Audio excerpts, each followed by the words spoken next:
take a moment to take a look at George R. R. Martin's Not a Blog regarding the future of the spin-off shows in development at HBO. Namely, as I think there has been a couple of huge misunderstandings about them. Mostly I put it down to the kind of language used by the mainstream media, especially in the clickbaity headlines, where 90% of people read them but don't bother to click the link to explore the full story and end up with a wrong idea of events. In George's Not a Blog, he describes the current situation with the Game of Thrones spin-off shows as follows. I did take a few days off for the holidays, I confess. Shame on me, I guess. But now I am back in the sod mine, working on so many bloody things. My head may soon explode. Yes, Winds of Winter and House of the Dragon Season 2 and several other successor shows that we're developing with HBO. Some of those are moving faster than others, as is always with the case with development. None have been greenlit yet, though we're hoping maybe soon. A couple have been shelved, but I would not agree they are dead. You can take something off a shelf as easily as you can put it on the shelf. All the changes at HBO Max have impacted us, certainly. Now, while some of the concepts behind some of the spin-offs were publicly known, the Sea Snake, Nymeria and the 10,000 ships, Duncan Egg, and a YiTi animation, as well as some other unknown animation projects, we also know about the Jon Snow sequel series. Whilst these shows are in active development, we are talking very early planning stages. None of them have ever been greenlit.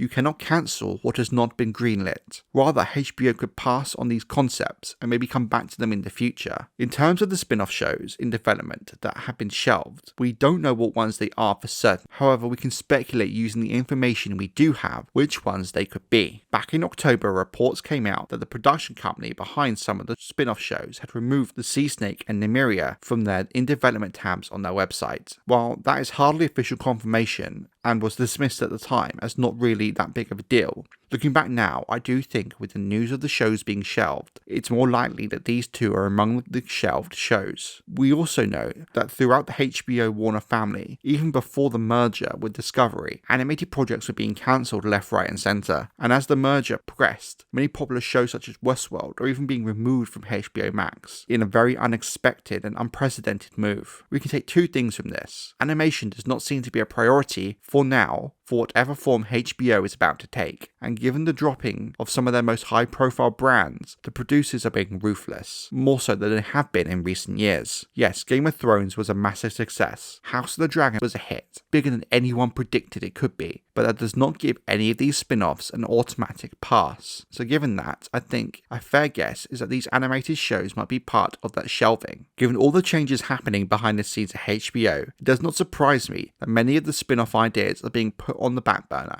The idea behind developing so many new ideas is that you take the best of them forward. There was never going to be a world where every one of them was going to be greenlit. Looking back, it does seem very odd that we've recently had a whole Game of Thrones convention with lots of hype and press around it, with many expecting some kind of spin-off announcement to come from it, especially with the last-minute announcement that Kit Harington was going to be there, leading to speculation about the Jon Snow spin-off show announcement. But knowing what we know now about what's going on behind the scenes, the lack of announcements now makes sense. There very well could have been plans to announce something at the convention that have had to be put on the back burner while things with the merge become clearer. I'm a bit surprised in regards to the Sea Snake and Nymeria shows being shelved, if that is in fact the case. More so the Sea Snake show, given the direct connection to House of the Dragon, but I do suspect they could very well be taken off the shelf down the line. And I did also feel that the YiTi animated show, as much as I personally would have loved to have seen the so far unseen part of the world of Ice and Fire, it would be very hard to link it back to the main shows. So that leaves us with the Jon Snow sequel show and Duncan Egg. I know a lot of fans are not keen on the Jon Snow series, which is understandable, and worry about the quality given the ending of Game of Thrones. But my take on this is the Jon Snow spin-off can hardly make the way Game of Thrones ended worse. It all depends on the direction they take. Is it going to be a true sequel, building on the narrative of the ending? Maybe Jon heading back south, or finding out the White Walkers not truly defeated? There's a lot of ways they could handle it. Or could it be more of a one-shot swan song to the character? A small character-focused story, acting as an epilogue for Jon as he heads north beyond the war with Tormund, Ghost, and the last of the Free Folk. The reason I think this show is one of the ones that's going to happen is it apparently seems a lot further in development than the other spin-offs, Kit Harington playing a huge part in the production of it, with Harington himself seemingly being one of the ones who pushed for it. Given his comments and interviews about it, I wouldn't be surprised if we got an announcement sometime in 2023, with production in 2024, with the show airing between House of the Dragon Season 2 and 3. In terms of Duncan Egg,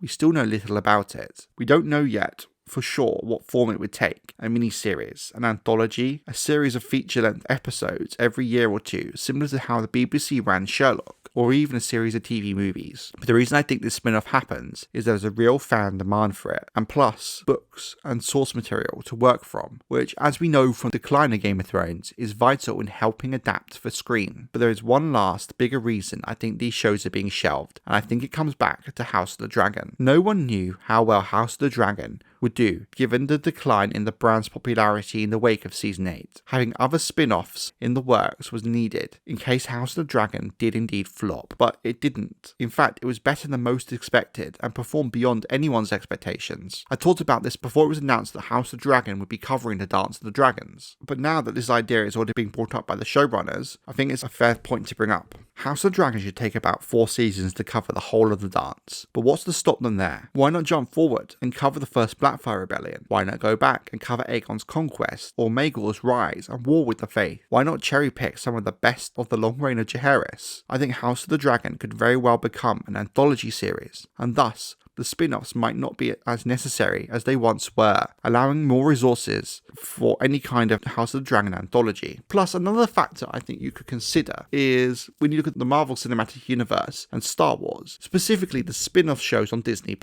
While some of them have been immensely successful, some, especially when it comes to Marvel, have been extremely poor, with low viewership and not received well at all by fans. In the case of Marvel, where there's now so many spin-offs, the general consensus out there at the moment is all being spread too thin, and there's an overabundance of content, many of it lacking the quality that the universe was known for before. Perhaps looking at this trend, the whole approach of this huge sprawling cinematic universe on HBO Max is being reassessed. And while I expect we could get some spin-offs, there's not going to be dozens of them airing at the same time. That was once the plan a few years ago. Anyway, what do you guys think? What spin-offs do you think have been shelved? What ones are you hoping to see? Let's talk about it in the comments below.